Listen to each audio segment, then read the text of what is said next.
Hi friends ମୁଁ Nagendra Bahalia study zone ତରଫରୁ ଗୋଟେ ନୂଆ ଅଧ୍ୟାୟ ନେଇ ଆପଣମାନଙ୍କ ପାଖକୁ ଆସିଛି। ବର୍ତ୍ତମାନ ଭିତରେ ଆପଣଙ୍କ ନୂତନ ବର୍ଷର ଦ୍ୱିତୀୟ ଦିନରେ ଅବସ୍ଥାପିତ ହୋଇଛନ୍ତି। ତ ତା ଭିତରେ ବହୁତ ଗୋଟେ ଖୁସି ଖବର ନୂଆବର୍ଷ 2019 ଆପଣମାନଙ୍କ ପାଖକୁ ଆଣିକି ଆସିଛି। ତ ଆପଣମାନେ ବର୍ତ୍ତମାନ ଯେଉଁ ପ୍ରିପାରେସନ୍ କରୁଛନ୍ତି ତା ଭିତରେ ଗୋଟେ ପ୍ଲସ୍ କରିଦେବେ ଯେ ବର୍ତ୍ତମାନ Odisha subordinate staff selection commissioner OSSC post बाहर पोस्ट हूँ डिस्ट्रिक्ट कैडर पोस्ट बाहर सारी जो जूनियर क्लर्क गोटे पोस्ट आसी जूनियर क्लर्क कम जूनियर असिस्टेंट तो आप ऑनलाइन रजिस्टर केते करेंगे और लास्ट डेट केबे अच्छी आरंभ केबे हम केते आपको फाइन पड़ो माने आपको देवाक पड़ो तो आप कौ अकाउंट्स पेमेंट करेंगे और सब्जेक्ट कौन रिलेबस कौन अच्छी से विषय जानापी भिडियोटी आपको देखिए देखि बहुत बहुत धन्यवाद। ओडिशा आपन आमर चैनल को सब्सक्राइब यदि करना तेरे सब्सक्राइब कर दिंतु आदि बेल बटन भी दिंतु कहीं आम द्वारा समस्त भिडियोर प्रथम नोटिफिकेशन आपण पाखु यही आम लक्ष्य। तो बर्तमान आसत आम आलोचना करवा कौन पोस्ट बाहरी Odisha subordinate staff selection commissioner द्वारा पोस्ट बाहरी पोस्ट हूँ डिस्ट्रिक्ट कैडर जूनियर क्लर्क कम जूनियर असिस्टेंट। तो जूनियर यह कौन घटना अच्छी प्रत्येक जिला वाइज जिलार जिला स्तरीय पोस्टिंग हम और प्रत्येक जिले में पोस्टिंग करा तो सब निज निज जिलापाई अच्छी यहाँ अच्छी कौन निज जिलापाई अच्छी निज निज जिले में पिला आवेदन करेंगे और निज जिले चाकरी करेंगे शुभ सुजोग रही। तो आप आरंभ होती 28 तारीख दिन नोटिफिकेशन आसी नोटिस अच्छी जोटा I/1111 गोटे नोटिस नंबर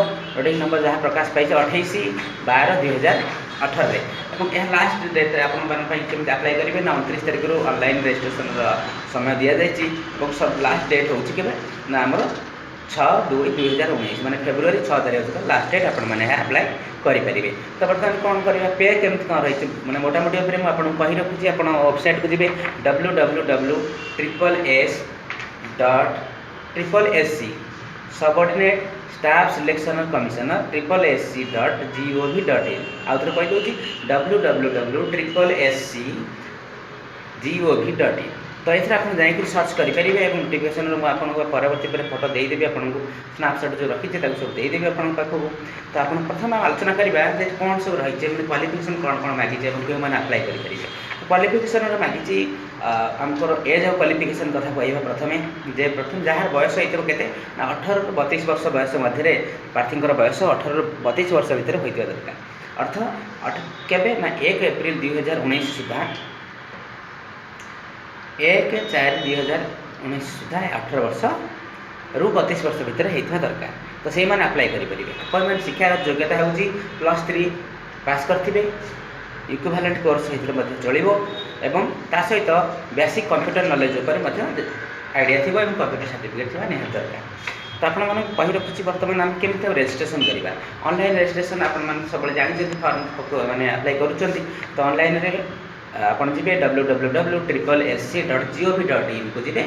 से ऑनलाइन रजिस्ट्रेशन करेंगे। तो ऑनलाइन रजिस्ट्रेशन करने डेट चालू हो सारी 29 तारीख मैंने कंटिन्यू अच्छी तो आप करेंगे। द्वितीय कथा हूँ केमी करेंगे ना जदि आप ऑनलाइन माध्यम करने चाहते डेट अच्छी 29 तारीख आरंभ तो 6 तारीख पर्यंत लास्ट डेट अच्छी किंतु 6 तारीख पूर्व आप चेष्टा करेंगे कहीं लिखा अच्छी before after 6 February it will not be eligible. तो इलिजिबल या हुए ना तेणुकर आप पूर्व करवा चेष्टा करेंगे कहीं ऑनलाइन किसी प्रोब्लेम आसी जाए जमी बर्तमान किसी दिन पूर्व जो मैंने अप्लाई करते OTET तो सेदिन गोटे कैश जो अच्छी नवा कथा जोटा पैसा आम जोटा फिलअप करते करें ठीक से भाई कौन प्रोब्लेम हो पाए तो से आप कौन करूँ ना से विषय कौन ये करूँ ना।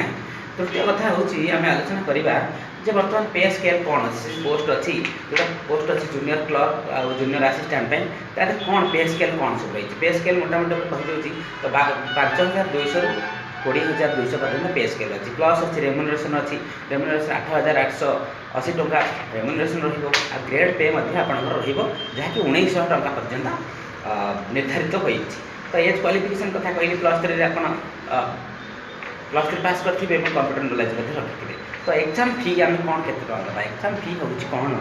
ना ओनली 100 रुपीज आम अप्लाई करेंगे। तो आप से जाकि मैंने ऑनलाइन आप पेमेंट करेंगे जोटा कि www.sc.gov.in ऑप्शन अच्छी आप पेमेंट करेंगे से आप को अकाउंट करेंगे वेबसाइट आपको देखीदेवी आप ये तो आप एग्जाम फी हूँ 100 टଙ୍କା ताहा SC ST होते दबा पड़ो ना मैंने SC ST पिला यह फ्री ऑफ कॉस्ट करा तृतीय कथा हूँ सब्जेक्ट कौन सब सब्जेक्ट 1 सब्जेक्ट 2 इंग्लिश अच्छी आमर ओडिया रे जियोग्राफी तो से বিভিন্ন প্রকার নেক্সট क्वेश्चन आसो प्रैक्टिकल स्किल प्रैक्टिकल स्किल पर एग्जाम हम कौन प्रैक्टिकल स्किल आप कंप्यूटर जदि आप रिटन पास कर OMR सीट एग्जाम हो तापर आप जी आप क्वालिफाई कर प्रैक्टिकल स्किल आप प्रैक्टिकल स्किल आपन टेस्ट नि प्रैक्टिकल स्किल कौन नि ना आप कंप्यूटर साइंस नि एसे राइटिंग आसो अधिकतर पे आम ओडिया भाषा एसे राइटिंग हम इंग्लिश एसे राइटिंग कर तो आप प्रिपेरेसन होती गोटे नुआ गोटे नोटिफिकेशन आसी प्रिपेरेसन हूँ और आप्लाय करूँ तो मुझे आमर ये बाहर स्टडी टीम तरफ यही बाबद में विभिन्न प्रकार क्वेश्चन डिस्कसन हम परवर्ती भिडियो तो आपने जदि आम चैनल को सब्सक्राइब करना आज ही सब्सक्राइब करूँ और बेल बटन दबी दिखाँ जहाँद्वारा आपको नोटिफिकेशन आसी आम जो भिडियो आप तो आम खाली कहूँ चाहिए या जे आपण मानक प्रिपेरेसन कर चलते विभिन्न प्रकार वीडियो देखुए विभिन्न प्रकार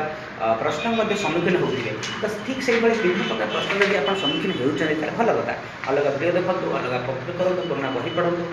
मुख्य कथा हूँ कौन आम एएसओ बर्तमान आईएएस वीडियो आसी एएसओ एग्जाम हम न हम तापर विभिन्न प्रकार कथा को लेकिन आप समस्या देखा दी ओटीटी थी सेमती किंतु आज सकाल गोटे नोटिफिकेशन आसी जे जनवरी 20 तारीख में आपंकर एएसओ हो तो से जो मैंने प्रिपेरेसन कर कम्पिटेटिव एग्जाम सब टच रुँ आम अन्य वीडियो मैंने देखूँ और समस्त सहित रुहतु पाठ पढ़ू पुराना क्वेश्चन को डिस्कस करूँ ताद्वारा आप भल रिजल्ट पाइपर आउ मुख्यतः कथा हूँ आप भूलें कहीं ना यहाँ बढ़िया मानने आसो क्वेश्चन भी बढ़िया आसे बेसी आसेनि आम ओडिशा लेवल कथा आसे स्टेट आम देश लेवल बेसी किसी कंट्रोवर्सी भितर रहे तो आप पदवी आवेदन करूँ और शेष तारीख को मन रखुँ शेष तारीख हूँ 6 फेब्रुआरी 2019 माने 6/2/2019 जमा भूलें और आप्लाय करूँ तो आज ये रखुच्छी आज एपिसोड में आप समझ परवर्ती भिडियो में आपको कहीदेवी सब्जेक्ट वाइज कौन कौन हम कौन ना परवर्ती भिडियो तो बर्तमान जेहतु नोटिफिकेशन आसी तो आम कहीदेवी तो आपने लगे रुँ आप प्रिपेरेसन हूँ तो गोटे बढ़िया रिजल्ट करूँ आपको आशा करुँची